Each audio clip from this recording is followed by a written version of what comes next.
To save humans from extinction, the great warriors decided to fight when they opposed the gods' decision to end the humans' existence on Earth.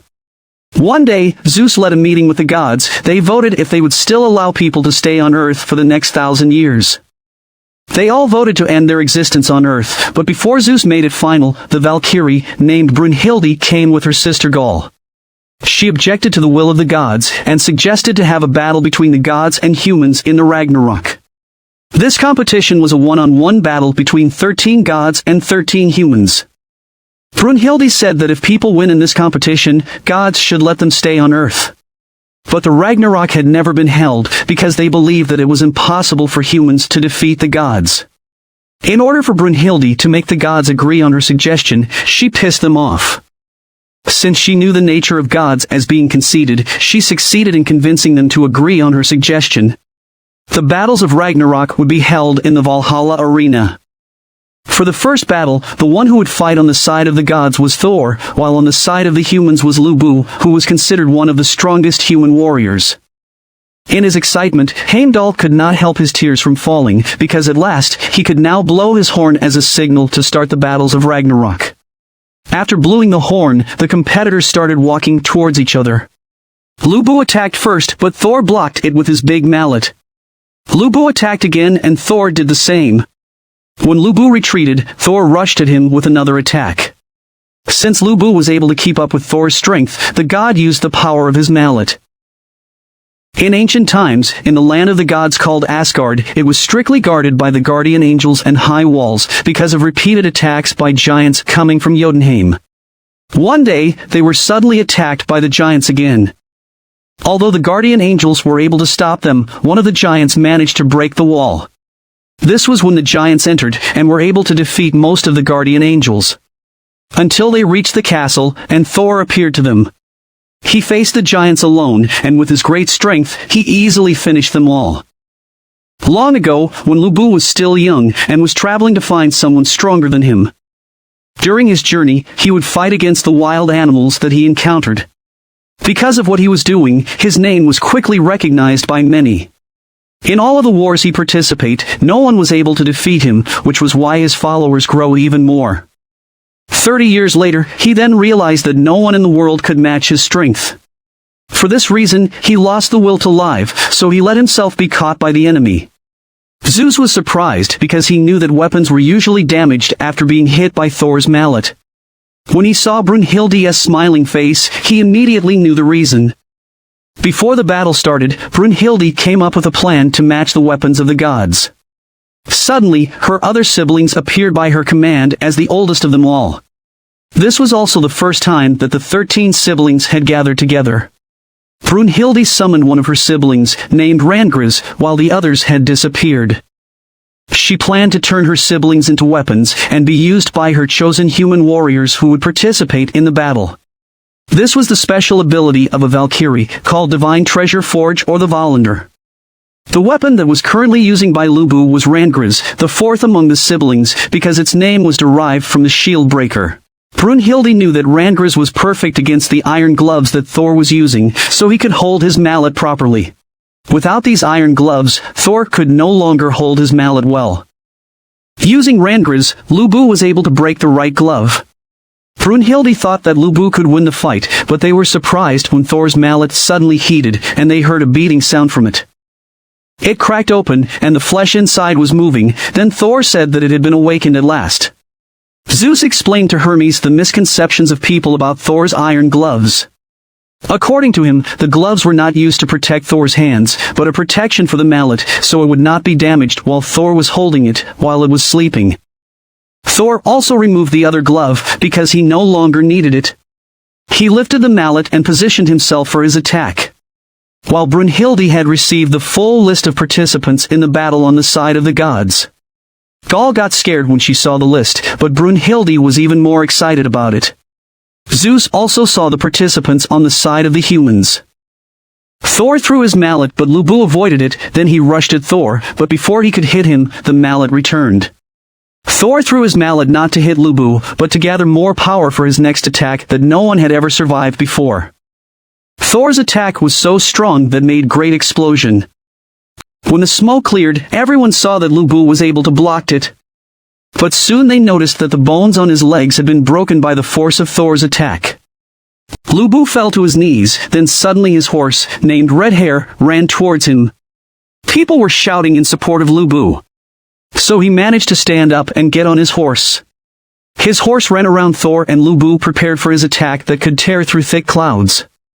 As he was getting closer to Thor, his opponent also prepared to attack. When their weapons clashed each other, it created a strong force around them. But Lu Bu's weapon could not handle Thor's strength that it broke, causing Rangers to be killed and broke Lu Bu's arms. Lu Bu attacked again, but he was killed by Thor. Zeus was so happy on their first win. When Thor was about to leave the arena, Lu Bu's companions came down and together with Red Hair, they rushed towards Thor. Thor did not hesitate to face them, and he said that he was going to offer this to his new friend, Lu Bu. Lu Bu's companions wanted to follow their leader, for they all knew that this was an honor for them. With just one attack, Thor killed them all. Gaul asked Brunhilde what would happen next to Rangers and Lu Bu. She replied that they were just like dust floating in space, and there was no way for them to live again, or even be reborn into another person. Then Gaul realized that they would never see Rangers again. This angered her because Brunhilde was just calm, and did not even show sadness for the death of their sister. Brunhilde was also annoyed. She told Gaul that they would not be able to defeat the gods if they showed weakness, and then she left Gaul crying. When they got into their room, Brunhilde started to choose the next competitor for the next match, while Gaul was still grieving on the death of her sister. Brunhilde immediately chose the next human to fight, but Gaul was shocked when she saw who it was. For the second battle, the one who would fight on the side of the humans was the very first person who lived on Earth, named Adam. Before announcing who would fight on the side of the gods, there was a sudden change of their participant. Hermes entered playing the violin, and behind him was Zeus, who was going to fight Adam. Brunhilde and the gods were surprised on his sudden entry for the second battle. As Zeus danced to the music of Hermes, the muscles in his body gradually grew, until the skinny Zeus became like a bodybuilder. A few minutes ago, when Sheba was about to come out for the second match, Zeus stopped him. He wanted to fight for the second match, but Sheba refused to obey on his request. So Zeus used his strength to bring him to his knees, and Sheba could do nothing. Before the match started, Regenleaf, a Valkyrie who was also Brunhilde's sibling, arrived to be Adam's weapon. As Regenleaf and Adam's fingers met, the Valkyrie changed its form into a knuckle duster. When the fight started, Zeus rushed at Adam, but his opponent missed his blow. He continued to attack but could not hit Adam. So he used his meteor jab, but it still did not work. So he used his kick, which he called Divine Axe. However, Adam could still avoid it. Adam suddenly punched him and hit Zeus' face, who was surprised because of its speed and was wounded by it. Adam continued to attack relentlessly, and even imitated Zeus' meteor jab. Zeus was shocked by this, and he was beaten because he could not avoid the attacks. Then Adam also imitated the Divine Axe to attack Zeus. According to Brunhilde, Adam was able to imitate the attacks of Zeus, for he was created like the gods. So all the attacks that he could see from the gods could be imitated, and it was called the divine reflection. Zeus jumped around Adam and gave a quick kick on his opponent, but it was once again avoided by Adam. Adam imitated it again and kicked Zeus in the face. Zeus felt like he was just fighting himself. Zeus got mad when Adam called him old man, so he decided to use one of his strongest techniques. This technique was the one used by his father, named Kronos, when they had a fight in order to know who was the strongest god in the whole universe. Although he defeated his father, he was unable to avoid this attack, because it was so fast that he found out that his jaw had been broken. Since then, he has also learned and mastered this technique. When Zeus attacked, the time seemed to stop, but Adam was still able to imitate it, and Zeus was still the one who got hit on the face. Things happened so fast that the spectators were shocked to see Zeus lying down on the ground. Ares could not understand how it happened either, so Hermes explained it to him. The people screamed, and even Gaul was amazed at what Adam did. Long ago, when Adam was still living in the Garden of Eden with Eve and the animals, they lived happily, until one day, Eve was accused by a serpent that she ate an apple which was strictly forbidden by God. But the truth was that the serpent intended to steal Eve from Adam, but he did not succeed. He was so angry that he ate the apple and turned it into an evidence against her. Because of this, Eve was punished and was removed from the Garden of Eden. Just a few moments later, a giant entered who suddenly collapsed, and they saw Adam, who walked in while carrying many apples. He ate them and spit them. Everyone in the room could not believe what he was doing. Then he told Eve that if she would leave, then he would go with her. The serpent was so mad that it transformed into a giant monster to kill them both. When it attacked, Adam used the divine reflection, and he followed it with emulation that he was able to defeat the serpent immediately. Heimdall was about to announce Adam's victory, but Zeus suddenly grabbed him and said that the fight was not over yet. Zeus asked Adam his reason for joining the battle, as he could not see in his eyes the anger towards the gods. Adam replied that if a father needed to protect his children, there was no need for more reasons. The people were moved and wept after hearing that from Adam. Then Zeus released his true power and changed his body. While watching it, Brunhild felt a danger that might happen. Even Adam suddenly raised his hands in preparation for a possible attack from Zeus. Zeus rushed unto him, but all of his blows were countered by Adam. Until Brunhild realized its effect on Adam, who had had his nose bleed at the moment. Brunhild said that Adam had used his power too much to copy all of Zeus' attacks, and his body seemed to give up because of this. But even Zeus was close to his limitation, and Loki said that it was going to be a fight based on their stamina. The fight continued, and the spectators stood up, because they were overwhelmed to witness an extreme battle. As Adam continued to use his eye, he suddenly became blind and could no longer keep up with the attacks from Zeus. Since Adam was being beaten in the fight, his wife and children were so worried, and also the other humans. After a while, Adam purposely let Zeus hit him to get his hand on Zeus' hair. Both of them exchanged heavy blows that no one wanted to give up. Until they let go of each other and Adam was left standing, while Zeus was on his knees and his body returned to its normal form. They thought that Adam won, but Zeus said that the fight was over. And all realized that Adam was not breathing anymore. Even so, Zeus was still amazed of Adam's performance in their fight. Even though the people's side had lost 2 in a row, they were still proud of their warriors because of the fight they witnessed in the arena. Gaul asked Brunhilde why Reginleaf still died even though Adam's weapon was not damaged in the fight.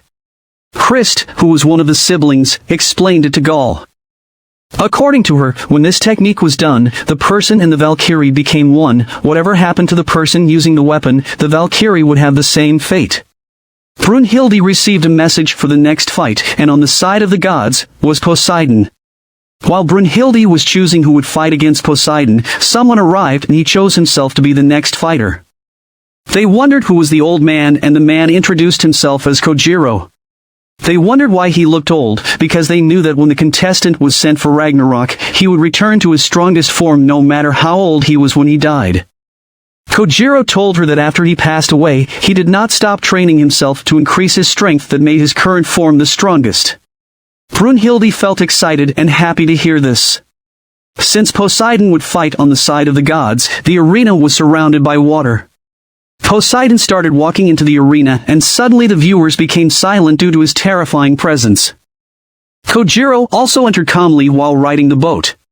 They were all surprised that Kojiro was able to calm the current of the water with his sword. Even the famous great swordsmen were moved to tears on what he did. When the match started, none of them made a move to attack. Even the audiences were wondering, because both had been standing still for a long time and no one wanted to do the first attack. Kojiro had been sweating already because he had been attacking Poseidon in his imagination many times, but he was always countered by the god. Among 18 different types of attacks that Kojiro made in his imagination, he just died immediately. For Gaul, Poseidon was the most terrifying among the 12 gods of Olympus.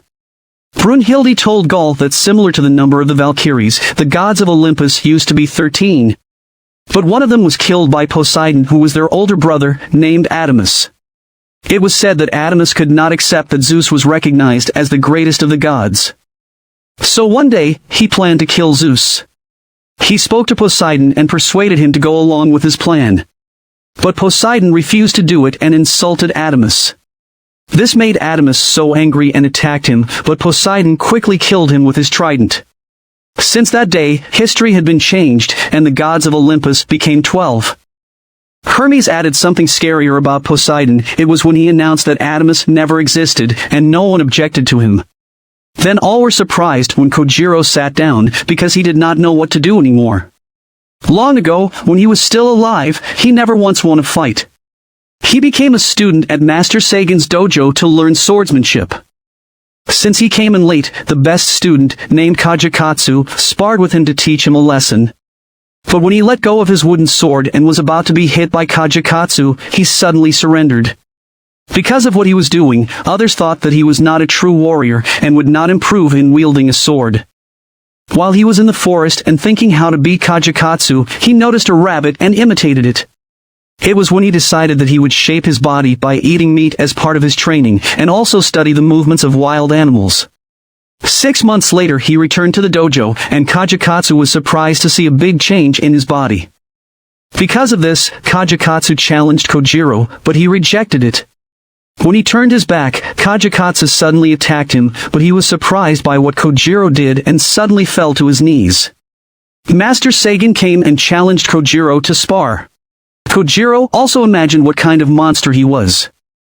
After that day, he never went to the dojo again, but a few years later, Master Sagan visited him. After entering Kojiro's place, he immediately felt the intense training that Kojiro was doing.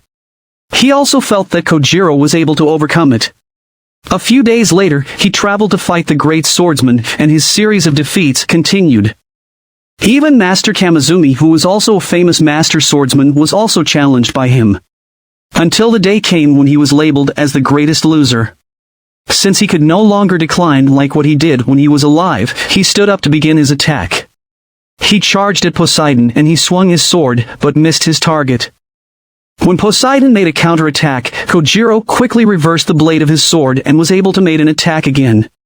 This attack was called the Sabamakishi, and Musashi remembered the day when Kojiro used this technique on him. Kojiro liked the sword that he was wielding, who was the Valkyrie, named Hrist. Poseidon walked towards Kojiro and he used one of his attacks, but even with its speed, Kojiro still able to avoid them. Gaul thought that he likely had Aiden's eyes, but Brunhilde said that Kojiro could not even see Poseidon's attacks. He was able to handle and counter them because of his fighting experiences. Even though he always loses, he kept training continuously using his imagination of those he once fought.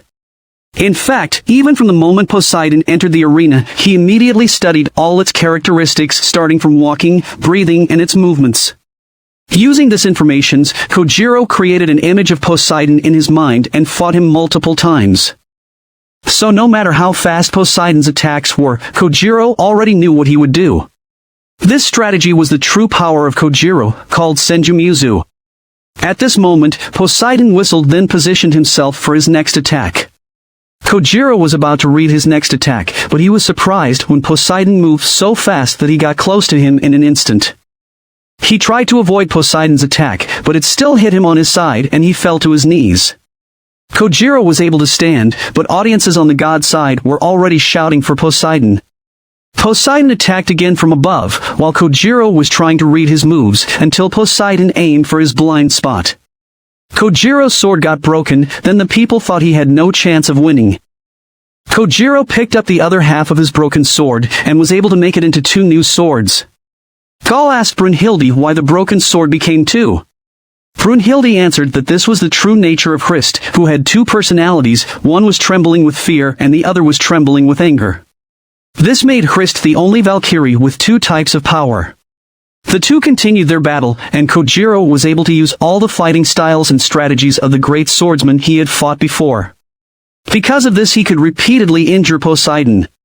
Then Poseidon whistled again and attacked Kojiro in great speed that Kojiro failed to avoid. Poseidon attacked repeatedly and Kojiro also got injured. Even though he could see those attacks, Kojiro still could not escape them. Poseidon used the Medusa eloptometer. This made Kojiro feel as if he was in the depths of the sea. Then he felt his teammates' continued support on him.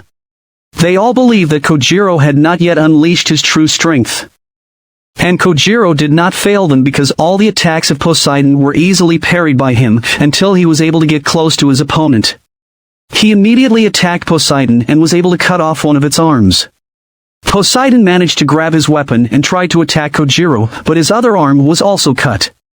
Since he no longer had arms, he bit his weapon to attack Kojiro again, but Kojiro immediately sliced him, and this caused Poseidon's death. Brunhilde and the humans were very happy with their first victory, while the gods could not believe what they saw. Kojiro weakened and lost his balance, then Hrist immediately helped him out of the arena. The next day, while Gaul was looking for Brunhilde before the fourth match, she saw her talking to Hermes. When she asked Brunhilde about what they were talking about, she replied that it was nothing. Brunhilde knew that the gods would not let themselves be defeated into 2 consecutive fights. She added that they would find a way to win the next match. When Gaul asked her who could be the next fighter in the fourth match, Hercules suddenly appeared and answered her. It turned out that Hercules was close to the Valkyrie, and Brunhilde had her respect on him. While Hercules was walking on the stairs, Loki spoke to him because of his conversation with the Valkyries. Hercules made it clear to Loki that he did not agree on removing the humans from the world. Since he was one of the participants among the gods in Ragnarok, he would not allow himself to be defeated too. And if he won the fight, he would petition to save the humans. Loki was confused as to whose side Hercules was, but Hercules said that he was always on the side for the greater good. Gaul was also confused about whose side would she be with in the fourth match. They have also discussed who would fight against Hercules. Brunhilde said that it was a person whom she hated the most because of its personality. Because of what she said, Gaul immediately knew who Brunhilde was referring to, and it was Jack the Ripper. A few moments later, Heimdall introduced to the viewers the participants for the fourth match. They would fight in an arena that resembled London, where Jack the Ripper became famous for the crimes he did. This fight was considered to be the battle between the good and the evil. Hercules was very angry at Brunhilde for choosing Jack the Ripper as his opponent. For him, Jack was not worthy to represent the humans. Jack was also far from the level of the previous participants who fought on the side of humans. Even the people were not even sure whose side to choose. When someone asked who Jack the Ripper was, Arthur spoke. He said that this criminal was so talented that even his Sherlock Holmes were not able to solve the murder cases it committed. When the fight started, Hercules suggested to Jack that he should concede and that he would convince Zeus to save him from Nibelheim. But Jack refused. Although he was grateful for Hercules' willingness to compete with him in London and to his offer, he still would not accept it. Jack took out the big scissors that he said was his Volander. After he tried it on the light pole, Jack suddenly ran away. Hercules chased after him and he saw Jack sitting while enjoying the tea. When Hercules was about to approach him, he noticed the trap set by Jack. But it did not work on him since no man-made weapons could hurt a god. Hercules was about to attack, but then again, Jack immediately left. He chased after him and attacked, then Jack used the big scissors as a shield, but Hercules just broke it. Jack pulled back and threw a set of knives at Hercules from his satchel, and Hercules was surprised when the knives cut through his body. Jack said that he was just lying when he said that the big scissors were his Volander. And his real one was the Volander-producing satchel. While the gods were furious on Jack, the people were amazed at what he did. Hercules removed the knives one by one and crushed them. Jack attacked him repeatedly, and Hercules used his weapon to block them, but there were still knives that could get through as he continued to advance towards Jack. When he got close, Jack immediately took his umbrella and blocked Hercules' attack. While Hercules was preparing to attack again, his tattoo appeared and slowly spread on his body, and the audiences heard the noise of the lion's roar. Hercules used the Exodus First Labor Nemean lion, which immediately destroyed Jack's protective umbrella and caused Jack to be thrown away. They were all amazed by the strength of Hercules, but Brunhilde said that it was just the beginning of the real battle. When Jack stood up, he immediately fixed his dislocated arm. He mentioned the line from Shakespeare's book, and the proud Shakespeare appeared too. He took out a weapon from the satchel again, and it was noticeably bigger than the previous knives. While others also noticed that Hercules' tattoos were spreading on his body even more. When Loki asked Ares about it, he replied that it was a payment for the intense power Hercules acquired after completing the 12 labors and mastering the 12 divine arts. Every inch of the tattoo was equal to extreme pain that an average god could not bear. If it comes to the point that Hercules' body would be covered in tattoos, he would end up in death or Nibelheim. Ares added that he had complete trust in Hercules, since his true strength was not his extreme physical strength, but his strong will that even gods could not destroy. In the past, Hercules was just a human and a citizen of Thebes in Greece. He was also known in the area as Alcides. One day, he tried to help his friend Castor from those who wanted to steal its cattle. But both of them ended up beaten by the thieves.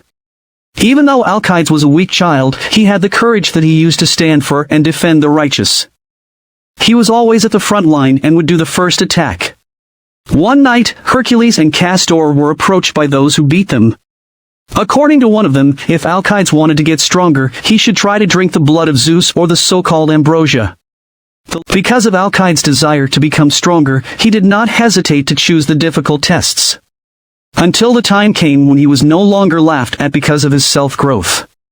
When the day came that the gods would vote on the fate of the people in the world, the majority voted in favor of the people. But according to Aphrodite, maybe it's time to teach humans a lesson because of the extinction of other animals and the disturbances they did on Earth, especially in Thebes. Since Thebes was in Ares' territory, he volunteered to do the task, and it was his duty to take care of the situations there. One night, Ares came down to Earth with his army. As they approached to Thebes, the people could only pray, except for one person, and it was Alcides. He attacked Ares to defend the people, but Ares just kicked him. He still did not give up and said that he would not let Ares and his army pass. Suddenly, Alcides brought out the ambrosia, which surprised Ares and the others. He drank it right away, and in just a few seconds his body felt bad. Ares thought that Alcides was dead, and was about to enter the city, when he was suddenly blocked by Alcides' weapon. He was surprised by what he saw because Alcides' appearance changed. Alcides was attacked by one of Ares' companions, but it was defeated by Alcides' weapon in one blow. Ares immediately found out that Alcides possessed the power of Zeus. Ares' other soldiers attacked at the same time, until he and Alcides were the only ones left standing. He could not believe that Alcides had defeated his entire army. As they were about to give their strong attacks, Zeus suddenly stopped them. Zeus told Alcides that he would become a god. He added that it might just be a problem if they leave Alcides on Earth, since he only desired to protect the righteous. Alcides agreed to one condition, that the gods would no longer try to harm the people. Zeus agreed as long as Alcides would also guide them on the right path. For the next 4,000 years the gods did not interfere with the humans. Then Alcides was also recognized as the son of Zeus. Zeus named him Hercules, and got this name from his wife, Hera. Ares was proud that he had fought Hercules before. Jack attacked with the new weapon he had brought out from his satchel. As he used it like a shuriken, he also used the other knives, but Hercules could easily block them. Hercules rushed, and when he was about to hit Jack, his opponent suddenly ascended to the air as if he was stepping on something invisible. He found out that Jack was using the piano wires that were scattered around the area. Jack attacked again, and using the piano wires, he was able to shot his knives towards his opponent, making it difficult for Hercules to see them. Gaul could not bear to watch anymore, while Castor was there to support his friend, Hercules. Hercules used the Hercule Exodus sixth labor, which was the Stymphalian bird, causing the knives to fly back to Jack. Jack fell, and his monocle got broken too. Jack's red eye was shown, which had the ability to see the color of someone's emotion, and he was amazed by the color of Hercules' emotion. Then he asked Hercules what color does he wanted to have when he die.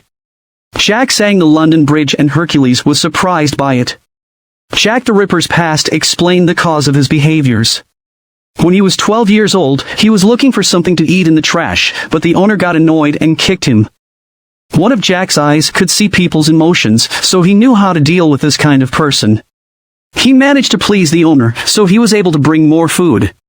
He brought the food to his mother, named Mary, and when he arrived at their lodging, he found her sad after his client did not pay her the right amount. She hugged her son and immediately treated his wounds. Jack was happy while observing his mother's emotions, and in his interpretation, it indicates love.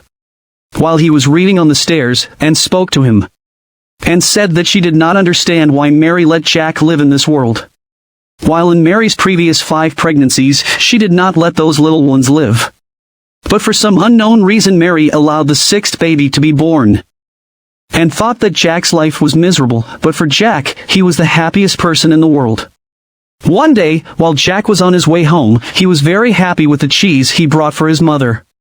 When he got home, he found her mother crying. and told him that it was because Mary saw in the newspaper that the man she was waiting for was getting married. This man promised Mary that he would return to her when he succeeded in his dream. When Mary stopped crying, Jack tried to make her drink water. But she just got so angry and told Jack that she wished she had not given birth to him. Jack was hurt by his mother's words and cried. But Mary was so enraged that she threw the books towards Jack, hit him on the head and got injured. Jack realized that the emotion he saw in his mother before was not for him. He could see a different color on her mother, which was the same color that he usually see in people who hate him. He gripped on his mother's neck while saying that he would release her from her misery. Suddenly, the color of his mother's emotion changed, and Jack thought that it might be the color of fear. Jack was amazed by this color, but Mary was able to get away from him. And Jack grabbed the scissors and stabbed his mother, killing her instantly. He went to his father, named Jack Smith, and killed him too. Before he left, he noticed the hat and took it. At the present moment, Jack mentioned to Hercules the color of fear that he could see when a person was dying, and that it was beautiful to behold. Hercules said that if he was going to die, he would definitely not show fear. And the only thing he was afraid of was when the day comes that justice would no longer exist. They exchanged attacks again until Jack was cornered in the clock tower. Jack climbed up, but with just one attack from Hercules, the building immediately collapsed. Hercules used the seventh labor Cretan bull, while Jack removed the big clock and threw it at Hercules. Hercules blocked it thinking that it would not hurt him, but the clock cut off his arm. Then Hercules found out that Jack's real Volundr was the gloves it was wearing. Loki immediately understood the strategy that Jack made and explained it to Ares.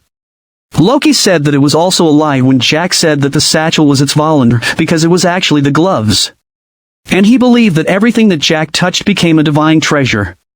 Jack made everyone believe that the satchel was his Volundr using the big scissors that got broken. To make it more believable, Jack used small knives repeatedly in his attacks, which were the only thing that could fit in the satchel. He succeeded in making Hercules believe too and carried out his plan. Brunhilde told Gaul about Jack's Volundr. Before the fight, she talked to the 11th sibling, named Hlok, to be Jack's Volundr. Hlok refused because she did not like Jack's personality. But she was shocked when Jack was able to enter her room and forced her to become his Volundr. Brunhilde added that Hlok's power was needed in this battle because of the meaning of its name, the Saber Rattler. Jack showed what his gloves could do. Then they all realized that all parts of London could be used as Jack's weapon. Everyone watching was already thinking that Jack could win this fight. Even Ares was thinking the same, so Zeus punched him. Zeus believed that Hercules could not be defeated easily. Jack was amazed at the emotion he could see in Hercules because he did not see any fear on him. Then Hercules found out about Jack's ability to see the emotions. Jack was surprised to see something strange about Hercules' emotions. Hercules admitted that humans were capable of doing the wrong actions, and they could show the wrong emotions. Hercules stated all of these, but he still loved the humans. Jack realized that this emotion of Hercules was the same on what he used to see in his mother before. Hercules threw his weapon and used the 12th labor, called Cerberus. According to Zeus, this labor was so powerful, and it required great compensation from Hercules. It would only stop if the enemy was defeated, or if it completely swallowed Hercules. For this reason, Hercules needed to finish the fight right away. Hercules made his attacks, and Jack countered these by turning the things he touched into divine treasure. But with Hercules' strength, he could easily crush the things thrown at him. Jack used the sewer cover to protect himself, but Hercules' fist went through it and hit him. Jack tried to climb a building, but Hercules chased after and punched him. When he was able to remove what had pierced him, he turned his cloak into a divine treasure and used it to cut down the building. When the building was about to fall on Hercules, Jack sneaks out through the windows. The building, which also became the divine treasure, fell onto Hercules. After Castor and Ares shouted his name, Hercules suddenly got up. The people and gods were glad to see him alive that it made them cry. Because of Hercules' emotions, Jack laughed, which surprised Hercules. He thanked Hercules because he found out that his mother's love for him was fake.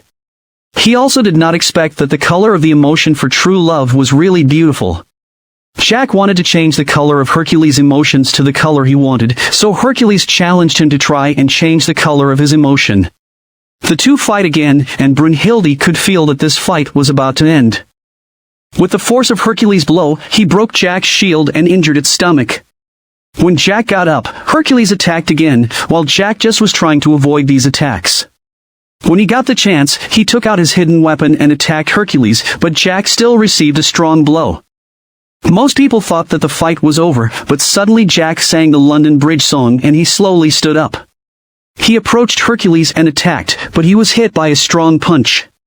When Hercules was about to attack again to finish off Jack, Jack made a quick attack using his hands that went through Hercules' body. According to Jack, the name of this technique was Dear God, and he dedicated it to Hercules. Hercules thought that Jack simply touched the wounds on his side to stop the bleeding, but he filled the gloves with blood and used it as divine treasure. After Hercules hugged Jack, he gradually disappeared, while everyone was shocked and could not believe their eyes. Before Hercules disappeared completely, he apologized to Jack for yelling at him. He also entrusts the welfare of the people to Brunhilde. Jack won in this fight and Hlok returned to her human form. As Jack came out from the arena, the gods were angry and threw stones at him. Castor was about to do the same, but he remembered what Hercules told him. As Brunhilde was leaving, Gaul asked her if she was happy that Hercules had been killed by a murderer. Brunhilde replied that if they let their emotions overcome them, nothing good would happen. She added that a Valkyrie had to do what should be done to achieve the goal in saving the humanity. Then she left Gaul again, who was still crying. She went to the room where she paid her respect to the deceased human participants. She included Hercules with them, and she knew that he would forgive her. At this moment, Brunhilde revealed how she truly felt on the death of a friend. Ares was still crying, and Zeus could not hide his feelings on Hercules' death. While in the waiting room of human participants, Soji and Isami, who were also participants in Ragnarok, were watching what happened. Loki spoke to Buddha about the Valhalla because he was wondering about its power. He added that it was impossible for the gods to allow the demigods to have this power. Then he remembered a way to make this possible, and it could be done only in the spiritual realm of Buddha. Because the Valkyrie and the humans were united and accepted each other's welfare, both were able to release their full physical and spiritual strength. This was called Samavadana, that gave the Valkyrie strength to fight against the gods. Because of this, he directly asked Buddha if he was a traitor to the gods. Buddha replied, taunting Loki on what he could do if he was indeed a traitor. Loki got pissed and told Buddha that he would kill him in that case. Suddenly, the 7 gods of fortune came. Ebisu said that they had been waiting for a long time for the day for Buddha to be judged. When he was about to attack Buddha, he was hit by the stick of Buddha's lollipop. This caused the 7 of them to prepare an attack on Buddha, but Loki stopped them. Then Loki revealed that he also wanted to work with the 7 god of fortune. So Buddha prepared to fight them all. Kojira showed up and wants to help Buddha because he did not want to see someone being surrounded by lots of enemies. Soji and Isami also came to help Buddha. Because Ebisu wanted to get back at Buddha, he shot him, but Buddha was able to avoid the bullets. Ebisu could not believe that Buddha was not hit by any bullet from his weapon. Then Loki took out his weapon and attacked the other group. But Soji was able to block Loki's attacks. Both of them got into a serious fight, but Zeus came and stopped their fight. Aside from Zeus, the Norse god, named Odin, was also there. Ebisu and Odin's ravens argued, so Odin spoke and showed his powerful aura. Loki said that he lost his interest in his opponents and that he'd rather watch the next match. The 7 gods of fortune decided to leave, as well as the group of Kojiru. Zeus warned Buddha not to make any more trouble. But Buddha just laughed, and Zeus did the same. Before Buddha left, he told Zeus that no one could tell him what to do, but only himself. Zeus mentioned to Odin that it seemed some things in Ragnarok might not go according to his expectations. So Zeus also left to watch the next battle, while Odin stayed and unleashed his power that caused the surrounding plants to wither. Gaul apologized to Brunhilde for what she had said, and Brunhilde immediately forgave her. They went together to the next participant who would fight and represent on the side of the humans. They caught him on the bed sleeping with some girls.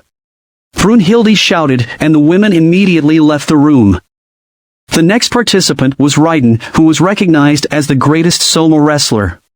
Brunhilde summoned the third of the siblings, whose name was Thrud, and she was chosen to be Raiden's Valhalla. Raiden was amazed by Thrud's masculine appearance, and so did the Valkyrie. Viewers immediately noticed that a Japanese sumo arena was organized for the 5th match.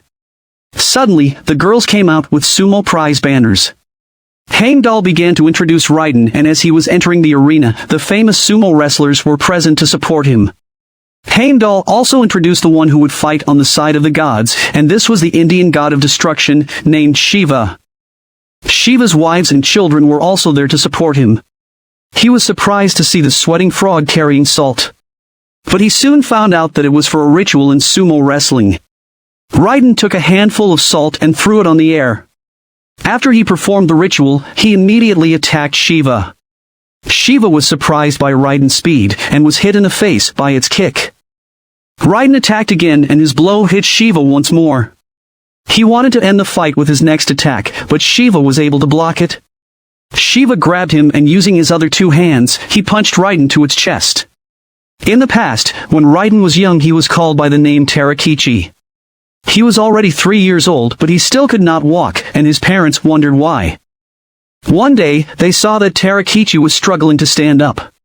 They were happy with what they saw, but when Tarakichi tried to walk, his bones suddenly broke. It turned out that his muscles were so strong that it crushed his bones. With the help of his parents, he tried every day to stand and to walk. His muscles grew even bigger, and to prevent this from destroying his bones again, his body created new muscles, called the 100 Seals. Raiden released his strong muscles, then he used his Valender, which was Thrud, and was able to control it. Brunhilde said that Raiden's Valender was the supramuscular exoskeletal sumo belt. It was the 100 Seals that stopped Raiden's abnormal muscles from releasing his natural strength. Gaul was surprised that Raiden was still the best sumo wrestler, even though he had not yet released his full strength. Brunhilde said that Raiden could now release his full strength in the fight with the help of the Valender for the first time. Raiden attacked, and Shiva tried to stop him, but he was thrown away by Raiden's strong punch. It was followed by another attack called Kiku Ikamanji, and it knocked Shiva down. Those who knew Raiden were very glad, because they could see him fight with his full strength. Raiden used Dakijizo, but Shiva's skull was also strong. This gave a chance to Shiva to attack, and he punched Raiden's face. Shiva rushed in, and punched Raiden multiple times. Others thought it was just a normal blow, but according to Tanikaze, those punches were like powerful cannonballs. When Raiden was hit on the stomach, he fell to his knees, but he was able to hold one of Shiva's hands. Raiden's muscles in his arms grew, and he was able to crush Shiva's arm. Shiva immediately kicked him before Raven could tear off his arm. Brunhilde said that since Raiden could now control his muscles, he moved most of his strength to his hands that made them even stronger. Raiden was amazed at what he could do with his muscles. Brunhilde said that they were witnessing his full strength, that even Raiden himself had not seen before, with the help of the 3rd Valkyrie, whose name means the Mighty One. While the people were celebrating, some of the gods were worried. But those who knew Shiva better were confident that he would win. They shouted the name of Shiva to show their full support, and Shiva was encouraged to fight even more.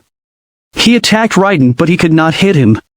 Hermes said that Shiva lost his balance after getting his injury. So Shiva did another attack, but Raiden countered it.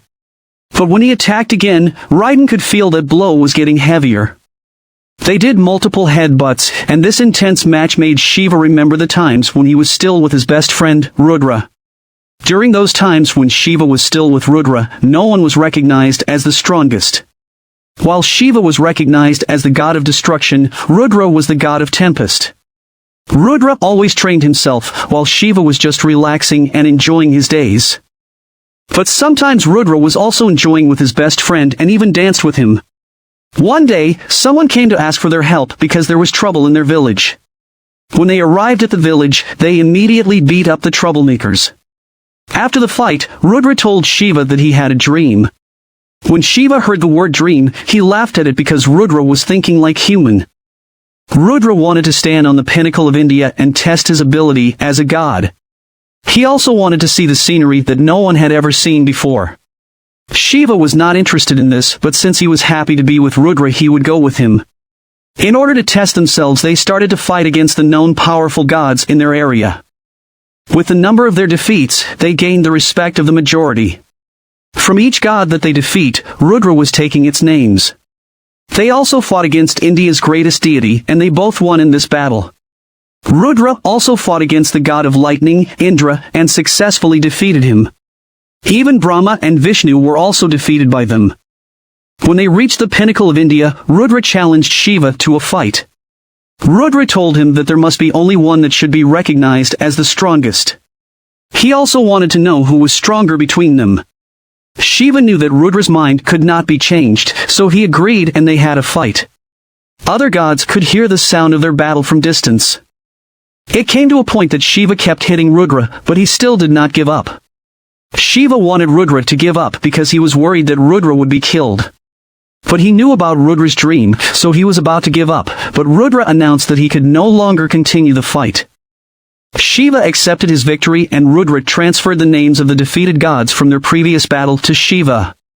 Because of this, Shiva became the chief of Indian gods, but at the same time, he lost his best friend. In the current match, both stopped headbutting each other, and the other gods saw Rudra watching. This was the moment when Shiva performed his famous war dance, which was also a treasure of the Indian pantheon. After this, Raiden could no longer hit Shiva, and he always received the attacks made by his opponent. Shiva attacked repeatedly, but Raiden could not avoid them because of its speed. Gaul was worried about the possible outcome of the fight, but Brunhilde noticed what Raiden was doing with his arms. Raiden grew the muscles in his arms to protect himself from the attacks. Shiva's body started to emit smoke because of the body heat from the intense attacks. Shiva was able to break Raiden's defense and gave him a powerful attack. Because of this, the front part of Raiden's body was burned. Although he received these injuries, Raiden still smiled. And even though people were losing hope, the sumo wrestlers who knew him and had faced him before saw things differently. When Raiden or Tarakichi was young, he became obsessed with sumo wrestling. One day, he was invited to sparring by a trained boy in their village. Tarakichi was happy with this and his opponent was thinking not to take the fight seriously, but with just one attack from Tarakichi, the opponent was shoved out of the ring and was defeated. His opponent as well as the other children were shocked and called him a monster. Since then, he no longer played with other children. Tarakichi could not understand why the gods gave him this body. But his mother said that she was very grateful to the gods, because when Tarakichi was not able to stand before, she always prayed that he would be able to stand and be given a strong and healthy body. His mother told Tarakichi that he was blessed by the gods, and that he should also use it for good and help the weak. Because of his mother's wish, Tarakichi grew up to be helpful and the people of Shinana also loved him. He was supposed to stay in their place, but Emtia-sama erupted and destroyed their crops. For this reason, the people of Shinana experienced the famine and many died because of it. At the age of 17, Tarakichi decided to leave Shinana to find something to feed the people in their village. He tried to do sumo wrestling and was challenged to sparring by Tanikaze. Tarakichi thought that he could easily defeat Tanikaze, but this was not the case. Tanikaze knocked down Tarakichi repeatedly, until Tanikaze decided to train Tarakichi. Tarakichi's first match came, and he finished it quickly. Tanikaze thought that he had trained a monster. This was when Raiden became known for his consecutive wins. Because of the prizes he won, he was able to send food to their village. But in one of his fights, he saw his opponent's face shaking with so much fear that he remembered his opponent's reaction in the sparring he had when he was young. Because of this, he lost and Tanikaze became angry with him. Tarakichi said that he wanted to help the weak, but every time he saw the fear on other people's faces, he felt differently. Since then, Tarakichi decided not to use the 4 techniques, called Raiden's 4 forbidden moves, to avoid hurting his opponents. As he continued to fight, he always win. Out of 285 matches, he won 254, he lost 10, 14 were undecided, 2 were drawn and 5 were no contests. The 10 losses and 2 draws were against lower-ranked wrestlers, because he did it on purpose. In other words, he was still undefeated, that's why he was called Undefeated Rikishi. But Tarakichi's career in sumo wrestling ended without even using his full strength. Tanikaze and other sumo wrestlers were glad that Raiden could now show the sumo wrestling that he liked. Raiden had started his well-known entrance ritual, and those who supported him were shouting in excitement. Raiden used the open palm thrust, and with the help of the Volundr, it transferred the full power to his palm.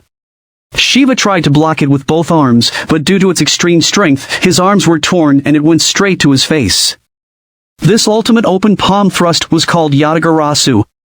Shiva got up again. Ares could not believe that Raiden's attack was so strong, and Zeus said that Shiva's skull might have been crushed if he had not protected it with his arms. But Raiden's body started to bleed and he also felt a lot of pain. According to Brunhilde, it was due to the sudden return of the strength of his muscles. Even Thrud was having a hard time controlling it, so it was surprising that Raiden could still stand. Raiden begged Thrud to speed up the movement of his muscles. Thrud was worried about its possible effect on Raiden's body, but even though Raiden knew this, it was what he needed. He wanted to use his full strength even if his life was at risk. Thrud had no choice but to follow Raiden's wishes. Shiva saw Rudra watching him, and he also noticed that the other Indian gods were praying for him. Because of this, Shiva decided to use a technique that he had never used before. According to legend, when the time comes, Shiva would dance the Tandava and destroy the world. But he would burn, and with his ashes, he would create the world again, and this was called Tandava Karma. Brunhilde could see the similarity between Raiden and Shiva, that both were getting stronger because they carry the hopes and dreams of their colleagues. The two fought again and exchanged powerful attacks. Raiden's body immediately burned every time Shiva hit it. Brunhilde knew that Raiden would be in trouble if the battle lasted longer. Ares felt confident that Shiva could win, but Hermes did not agree with this. Hermes knew that it was also possible that Shiva would burn himself because of his technique, and Raiden still had Yatagarasu.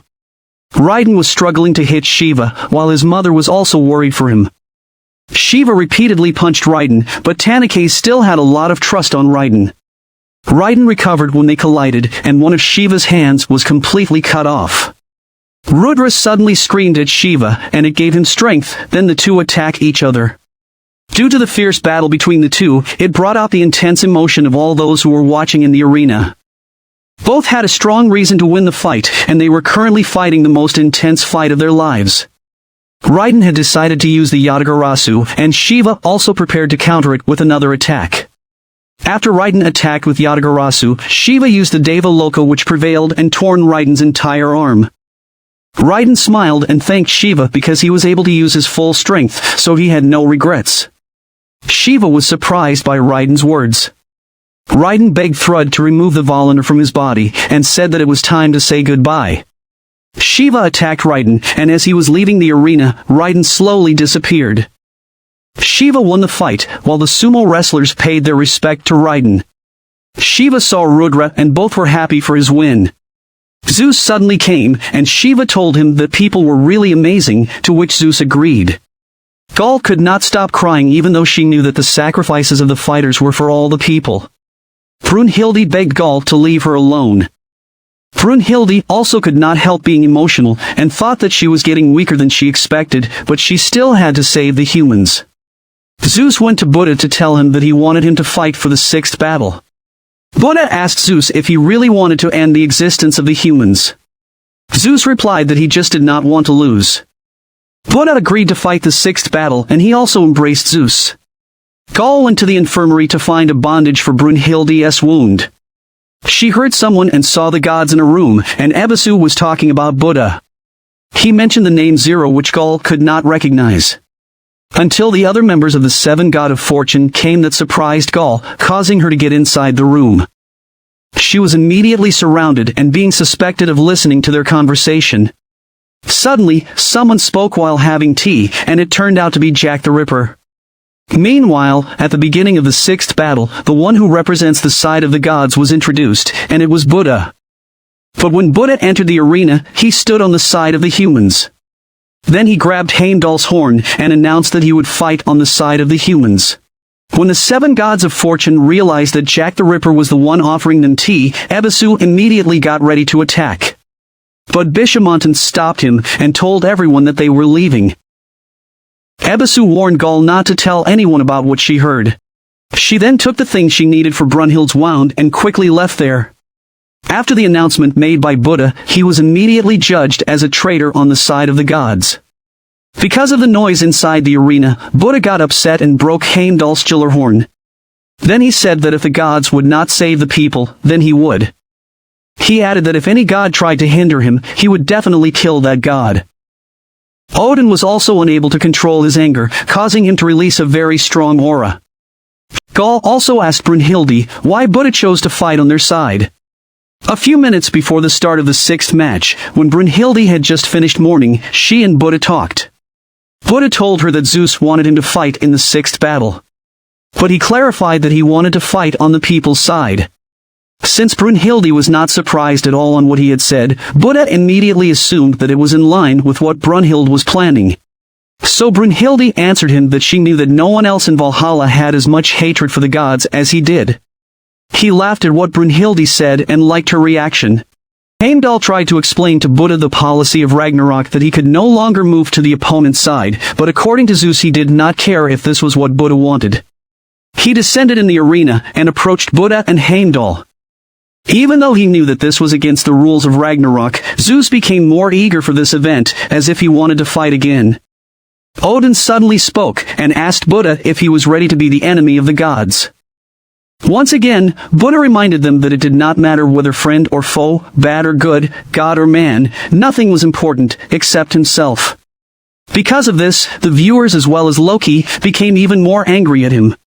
When Buddha asked who was the god that would fight him, Zeus had already chosen someone. Suddenly, they heard a voice and saw the lights above, which was from an airship. They saw the 7 gods of fortune, and when they came down, Zeus told Bishamontan that he should take care of Buddha. Heimdall immediately announced that Bishamontan would fight on the side of the gods, and that he wanted the rest of the gods to leave the arena. This was the moment when Bishamontan said that from the start, the 7 of them were really just one. Then he destroyed his armor, and he let the other 7 gods of fortune to enter his body. According to the rumor that apart from the 7 gods of fortune, there was another one with them, which was why the legend of the 8 gods of fortune was formed. But the truth was that it was only one god, and his name was Zarafuku. Ares never thought that there was such a god like him, and this was also the first time that Hermes had seen him, even though he had heard about Zarafuku before. When Heimdall received from the management of the officials the list of who would fight for the 6th match, he then again announced the names of the 2 participants. It was the moment when Gaul realized that Zarafuku was the Zero she heard from Ebisu. So Brunhild told her that long ago, people could still interact with other gods. This happened because the other gods preferred to live in the human world, and one of them was Zarafuku. One day, he went to a village and he was shocked at the condition of the people there. Using his power, he absorbed all the suffering of the child, causing him to heal immediately. He did this every day to free the people from their pains, but it gradually accumulated in his body. After a few years, it started to have a big effect on his body. One day, he visited the village that he helped before, to see its current condition. But when he came there, he was disappointed by what he was seeing, and it was the moment that he learned the true nature of people. A few moments ago, some people were walking towards him, and he thought that they would only ask him for help. But they were following Buddha, and he was surprised that even though the people who followed him looked pitiful, he could still see the happiness on their faces, unlike to those he helped. Because of this, he asked Buddha why all the people who were with him were happy. So Buddha answered him that he should not force happiness on others, because it came out naturally from within. Because of the shame he felt, Zarafuku ran away quickly. When he got to a lake, he was not able to control his feelings, causing his appearance to change, and his view of people to be affected negatively. In just a few moments, he split up into the 7 gods of fortune. As Zarafuku continued to talk and blame Buddha, Buddha got annoyed and kicked him, then he asked Zarafuku if they had met before. After a while, the eyes came out of his axe, and this made Gaul hid in fear after she saw it.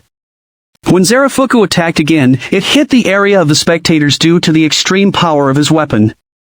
When Gaul did a closer look, she noticed that Buddha was moving before Zarafuku could even start his attack. Gaul remembered that it seemed similar to Kojiru's ability, but according to Brunhilde, it was different from Kojiru's, because he got his ability from experience and intense practice. While Buddha's was natural because he could actually see the future, and it was called Samyak Sambodhi Alaya Vijnana. At that moment, Zarafuku found out that Buddha could predict everything in his attacks, and for him, it was cheating. Suddenly, Buddha saw something. When Gaul noticed that Buddha was no longer moving, Brunhilde immediately thought that he must have seen something that was going to happen. Everyone was shocked at how huge the cataxatrophe became, and only then did Brunhilde realize that this was the reason why Buddha did not move anymore. But before the cataxatrophe hit Buddha, he had prepared the 6-realm staff. When the cataxatrophe hit him, he used realm 4 or the Shield of Ahamusa to block this attack. Brunhilde said that Buddha's 6-realm staff was also a divine treasure. Its form changes based on Buddha's emotions. Since Buddha felt fear, he was able to release the shield. When he pushed the cataxatrophe away, Zarafoku changed its form, so Buddha also used realm 2, which was the animal realm, and was called the Club of Nirvana. Buddha felt that the weapon wanted him to rush for an attack, so he followed it and countered Zarafoku's attack. Buddha was born with the name Siddhartha, and was a prince of the Sakya clan. Because of his status in life, he could get everything he wanted. And with God's promise that one day he would be the king of the whole world, a good future was expected ahead of him. He grew up that many had expected it on him, and because of this, the king or his father could ensure the future of their clan. His subjects loved him because of his kind heart. One day while watching a bird, he thought that no one could stop it from being free. It was suddenly attacked by another bird. That was when he realized something. He visited the kingdom of Malla, which was one of the 6 great kingdoms of ancient northern India. It was ruled by King Jakata, who was one of his distant relatives. But Jakata had a serious illness, and while they were talking, he asked himself on what could be the purpose of his existence. At the same time, he still had many questions that he did not know the answers yet. A few days later, Jakata passed away, and while they were on their way to the Mala's palace, Buddha attained his enlightenment. He dismounted on his horse, and suddenly laughed loudly as tears fell on his cheeks. Then he went to Jakata, and took his body. The king even tried to stop him, but in the end, he could not stop Buddha. He took him to the river, and let Jakata's body go with the flow of the water. Then he left the palace, and began to travel. On his journey, he passed by a group of men who were practicing asceticism, and he gave food to one of them who had collapsed due to extreme hunger. He did not agree in such activities, and even the woman who was supposed to be sacrificed was also saved by him. Brunhilde said that Buddha disliked those who rejected inner happiness, and anyone who forced a fate on others. Zarafoku once again changed the form of his weapon, but he could not use it properly on Buddha. When Zarafoku made it in the form of a sword, Buddha used the Realm 1, or the Axe of Lokapala. They exchanged attacks using their weapons. Until Buddha had a chance to severely injure Zarafoku, but Zarafoku did not mind the pain. Zarafoku used the Cataxatrophe storm formation, and when he attacked, Buddha used the Realm 3 or the Vajra of Aksaya. He used it as a shield against Zarafoku's relentless attack, and when Buddha made his attack, the Cataxatrophe suddenly returned to its original form. Because of the people's admiration of what Buddha was showing, Zarafoku was once again shaken with anger and attacked Buddha, but it was easily avoided by his opponent. Buddha told him that he should love himself and some things that annoyed Zarafoku. But when he saw Buddha's face, he remembered his dream of becoming like him, who was loved by everyone. Because of this, the Cataxatrophe lost its power, and Buddha also let go of his weapon. Then they decided to continue their fight using only their fists. Zarafoku immediately rushed at Buddha, and they started exchanging blows. Due to the intense fight, the viewers got carried away. As they continued to exchange attacks, Zarafoku started to feel inner happiness. As soon as he received a strong blow on his face, Zarafoku returned to his original form. Zarafoku mentioned his plans to start his life again, but he did not notice that the horns that were removed were coming towards him. When those attached to him again, they suddenly got even longer and entered Zarafoku's body. After that, 2 dragons came out of his body. When they were targeting Zarafoku, Buddha tried to save him, but the dragons got ahead of him to get to Zarafoku. A round thing that looked like an egg appeared, and when it burst, the onlookers could not believe what they saw. Buddha retreated quickly, but it was not because he saw the future, but because he could not see the future in this creature. Brunhilde was so terrified that she fell to her knees, because she had no idea who was this creature. Buddha asked this creature where Zarafoku was, and he immediately replied that Zarafoku was gone. Then he introduced himself as Hajuan or Papayas. Buddha asked him what he wanted, so Hajuan said that he was very eager to test his power. Ares asked if this creature was a god, but Hermes had no idea either. Suddenly, someone answered Ares. He said that it was not a god. When Ares turned around, he was shocked and got sweaty when he saw who it was. He immediately stood up from sitting to return the chair that belonged to this god. It turned out to be Hades, who came to Valhalla after hearing about Poseidon's defeat. Zeus suddenly asked him what he knew about Hajuan. Hades answered that Hajuan was a legendary berserker of the netherworld or Helheim. All mythologies of the world consisted 3 planes. First was the realm of gods and souls, which was Valhalla. It was followed by the realm of humans and creatures, which called Midgard, and the third was the realm known as Hell or Helheim. Hades added that there was a legend in Helheim that if the brightest light and the darkest shadow combined, the horns of hell would be awakened and eternal darkness would be born. This was the devil king of the 6th heaven, Hajuan. But even Hades, who was the king of Helheim, had never seen Hajuan. He wanted to know why the god of Valhalla became Hajuan. After Hajuan took out his weapon, he quickly attacked Buddha, who immediately blocked this weapon. Then they started to exchange their attacks. Even though Gol thought that Buddha could keep up with Hajuan, Brunhild explained why Buddha could not use the ability of his eyes. What she knew was, Buddha could see first the light from the soul that moves, but Hajuan only had total darkness in him. Buddha could see nothing. After they exchanged attacks, Hajuan decided to use his full power. He used the pandemonium cycle, so Buddha used his shield. But it still went through the shield, and it hit Buddha's eye. Hajuan planned to aim for Buddha's head, but Buddha managed to avoid it. The enemy took out a different type of weapon, and he aimed at Buddha's blind spots. Because of this, Buddha changed his angle, which was noticed by Hermes. Zarafuku's attack continued, and even though Buddha changed his angle, Zarafuku was still faster, causing him to hit and injure Buddha.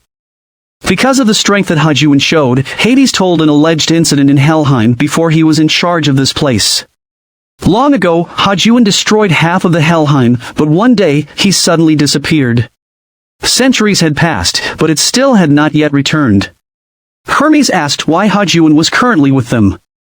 There was a reason that Hades had in mind. He was thinking that someone successfully obtained a small part of Hajuan.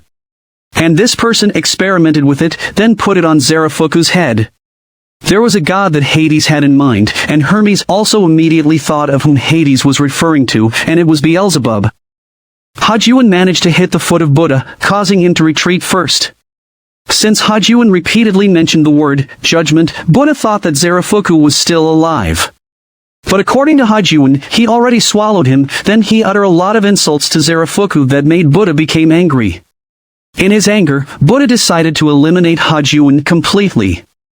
He used the Realm 5, but because he was so angry, it transformed into a form that even himself was not familiar with, and it was called the War Scythe of Salakaya. They both rushed at the same time, and Buddha used his Karmanarota Samsara attack, but Hajuan only blocked it. Hajuan was about to strike, but it turned out that Buddha had a follow-up attack, called Sasvata. Although Hajuan was able to block his attack using his hand, Buddha was pierced by his weapon. Hajuan asked Buddha what he wanted to say before he killed him. So Buddha repeated what he had said before, that if the gods would not save the people, then he would. And he would eliminate any god that stand in his way. When Buddha was about to cut Hajuan's hand, he was kicked by him. Hajuan could not believe that Buddha still had the strength left to hold his weapon, despite the damage he had inflicted on him. He attacked him repeatedly, and Buddha tried to block it all. In the eyes of other viewers and Ares, Buddha was at a disadvantaged situation, but Hades saw it differently. Hades could see in Buddha's eyes that he had not yet given up, and even Hermes and Zeus could see that Buddha planned a technique of resurrecting a dead person. With a powerful attack by Hajuan, it pushed Buddha back, but he was still standing. Based on Hajuan's reaction, Hades could also feel that he was starting to be scared of Buddha. Hajuan could not accept that he was being frightened, so he removed one of his arms to make it a weapon. When he was about to attack, Buddha also rushed at him, but Hajuan damaged Buddha's weapon, causing it to return to its original form. Hajuan took advantage of this and immediately attacked Buddha, and this completely damaged Buddha's weapon. As Hajuan was approaching him, Buddha woke up from a light behind him. When he was trying to reach it, he felt someone grab his hand, and he immediately regained consciousness. When he looked at his hand, he just laughed, causing Hajun to wonder. Even the onlookers were surprised that Buddha laughed out loud. When he got up, Hajun was surprised to find that Buddha was holding the kataxatroph. He could feel that Zarafuku was there, and he used the Samavadana, then Zarafuku served as his volunteer. It transformed into the sword of Mahapanirvana 0. Using this and Hajun's sword, they exchanged their attacks. Because of this, the whole arena became louder, and among those supporting Buddha was Jakata. While Hajun was repeatedly asking himself why Buddha had not been defeated yet, they both hit each other. Even though Buddha was showing them hope, Soji and Kojiru were still not sure because of the damage he had received from his enemy. When Buddha rushed forward, he felt the pain from his injury, so Hajun took advantage of this and attacked him. He immediately blocked it, and when he removed Hajun's weapon, he attacked him immediately, which Hajun failed to avoid.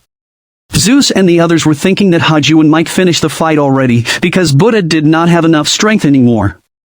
But Hades did not agree on this. He based this on his observation on Buddha's style of striking. Even he had a chance to deflect Hajun's attacks. Gaul also notices that Hajun attacks seem to be getting worse, so Brunhilde thought about the possibility that Buddha could already see his enemy's movements. Earlier, Buddha could not see it because Hajun was just filled with darkness, but the situation was different now, because of the emotion that he was showing, and it was fear. As Hajun continued to attack, he was able to split Buddha, which shocked everyone. But Hajun was surprised that it was just an illusion, and Buddha was already behind him. When he was about to attack again, Buddha preceded it with its Mahapanirvana, causing its body to disintegrate. Hajun tried to attack Buddha, but before it could reach him, his body gradually disappeared. At that moment, Buddha caught a glimpse of Zarafuku. He looked at him, and the happiness was evident on his face, as he was now with the 7 gods of fortune. After this, Buddha was declared victorious in the 6th battle. The bird that Zarafuku helped before landed on the kataxatroph to mourn the loss of Zarafuku, and those people he helped came too. Brunhilde met Buddha, but after a while, he collapsed. Brunhilde immediately called the medical team to take care of Buddha. Odin visited Beelzebub to ask him if he was responsible for bringing Hajun back. He warned Beelzebub that no one should interfere in his fight and ambition, which Beelzebub did not oppose. Since the standings of the match was a tie, Zeus wanted to win the next match. So Hades volunteered to fight for the 7th battle, and he also wanted to avenge Poseidon. Because of this, Gaul got nervous, and for the next battle, Brunhilde chose the one she knew who could possibly defeat the King of Hell, and it was known as the King of the Beginning. I hope you like it and give it a thumbs up. Please subscribe to my channel so you won't miss new uploaded videos. Thank you for watching.